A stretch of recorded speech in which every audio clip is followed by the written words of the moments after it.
Good morning, good morning, good morning. I want to talk to you concerning the seven deadly sins of the pulpit. I'm not uh, bashing anyone personally. I'm just want to talk to you concerning what uh, has been going on in the churches today. I want to bring this point home that is not being brought home. We need to get this thing together, especially us in all these circles of church, of the church world. We want people in our buildings, but we're not looking to bring souls to Jesus. I got up early this morning just to talk to you about this. This is so important to me that souls are saved, and I will do what I need to do to win souls. I'm not going to do anything illegal to win a soul. I want to win a soul. No matter what it costs, I must win souls. If you are really into winning souls, this is where your heart should be. It doesn't matter the cost to win a soul. I hear everybody complaining about bills, bills, bills. But yes, there's going to be some bills because guess what? It takes money to do this thing. But you must do whatever it takes to win souls. Look, and this is where I'm going. I'm going right here. I'm talking about the seven deadly sins of the pulpit. The pulpit have been leading people to hell, straight to hell, because they are not preaching the word the way the word should be preached. It's turned into a social club nowadays. You got the holiness preachers that wants to preach to you an angry God.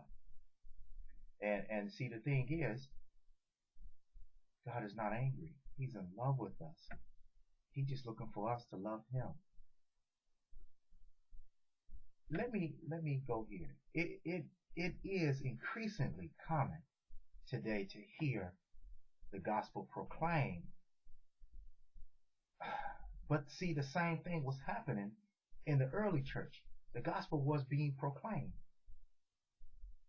But in the book of Acts, the 20th chapter, Paul says to the Ephesian church, he called the elders to the church and he said this one thing to them, I declare to you today that I am innocent of the blood of any of you.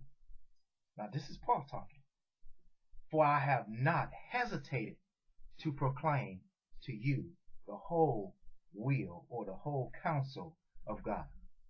Now if you want to find that in the Word of God, it is Acts 20, 26 and 27. Unlike modern preachers, Paul refused to edit out the difficult parts of the message. He insisted on preaching the whole gospel, everything. So here is my list of the seven deadly sins of the pulpit. Number one, preaching Christ without the cross. I am telling you, brothers and sisters, that a lot are preaching the Christ. They're preaching the Christ, and there is no cross. They're preaching Jesus, but there is no cross. There is nothing. And we call this a no-cost Christianity, because if there's no cross, there's no cost. There must be a cost. Paul was determined to know and preach nothing except Christ and Christ crucified. Are we preaching Christ crucified? That you can find that in 1 Corinthians, the 2nd chapter, and the 2nd verse. That's 1 Corinthians chapter 2, verse 2.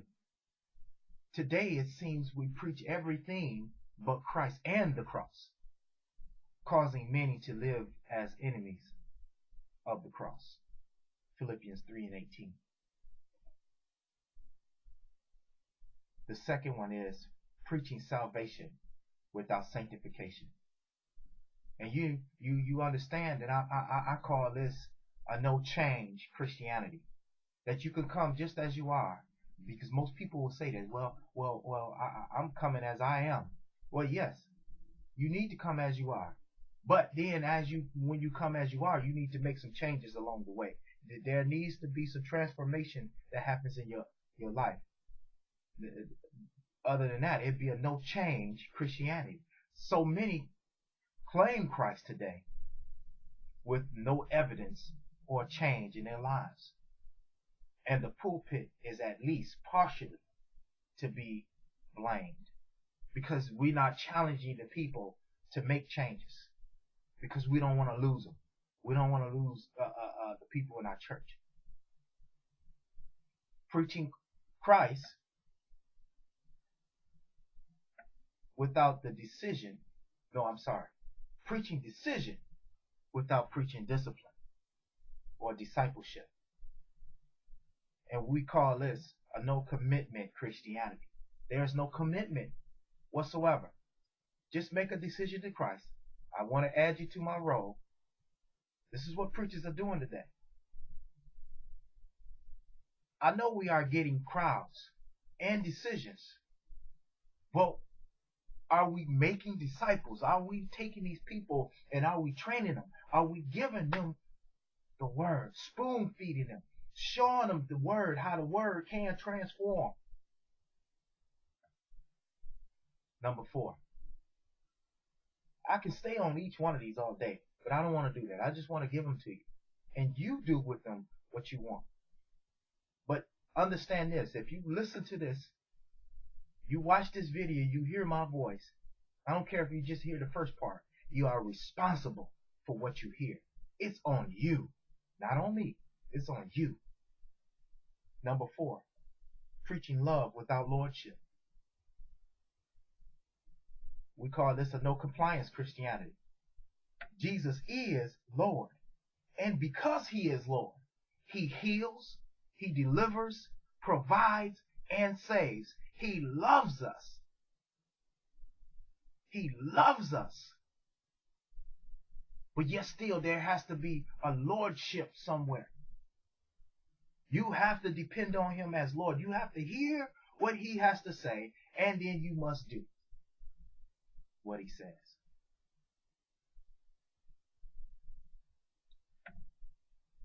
Number 5, preaching prosperity without purpose. We'll call this a no-cause Christianity. And like I said, I'm going to keep this short and sweet, but straight to the point. God blesses us so that we can be a blessing, not that we can get things. The purpose of prosperity is to show forth the work of God. When you live at this altar and you preach from this altar, you show forth the power and the presence of God in your life. He brings prosperity. He pays your bills. He takes care of all these things. But there are some things you must do. You can't put all of it on just on God. Are you trusting him? See, it takes faith for these things to happen. You can't give your way into this, because a lot of times we think we can give our ways into this, and then we get into the works. And it's just, I'm going to get off that subject. Number 6, preaching blessing without birthright. If you are not born again, before I even go there, we call this a no covenant Christianity. Let me explain it this way before I even go to my rant. Esau threw away his birthright and still expected a blessing. It does not work that way. If we want the blessing, we must accept the covenantal responsibilities that goes with the birthright. If you want the birthright, you must accept the covenant. You must accept the responsibilities within the covenant.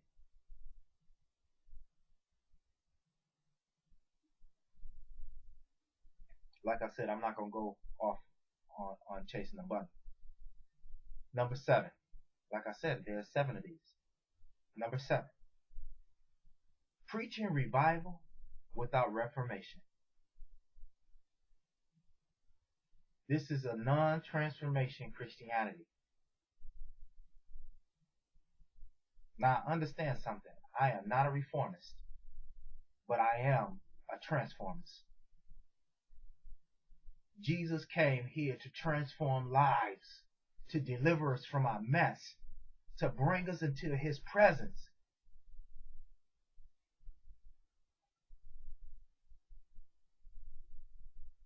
We are called to be salt and light, to impact individuals and cultures, families and nations.